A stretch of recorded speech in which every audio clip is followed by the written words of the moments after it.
good morning. Ito po yung livestock auction area ng Negros Oriental.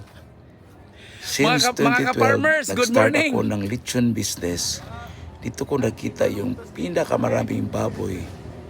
Pero as of now, kaunti na lang kasi marami ng mga nag-auction na lugar sa Negros. Nay baboy So itong this area is Pero dili big ni siya ingon auction native area yun. talaga. klase sa baboy. Pero maraming baboy dito. Murag Tawagin Vietnamese natin pig. native, pero mostly more Itom. hindi naman native. So siya lunang lang Mixed naman, mixed breed. Lunang lang murag si So ito Alan ngayon, dara.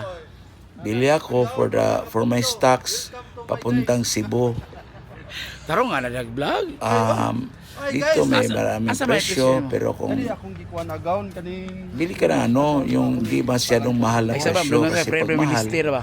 wala kang Kunya kikitain, na di presyo, ba? yung mga Tapos presyo. tax mo pa ang baboy. Ikan So siya. ito, Ikan siya kuno kay makita ang kuan. kasi itong mga ito, mga buy and sell rin to eh. So kailan tawad-tawad ka na sa presyo para kikita ka. Kung di ka tatawad, wala kang kita sa negosyo mo.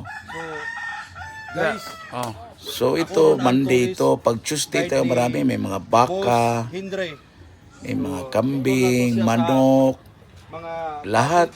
dili ni sa native. May kainan baboy, din dito. dili klase sa baboy. So, agaw lang tao rin tulo kabuk agaw.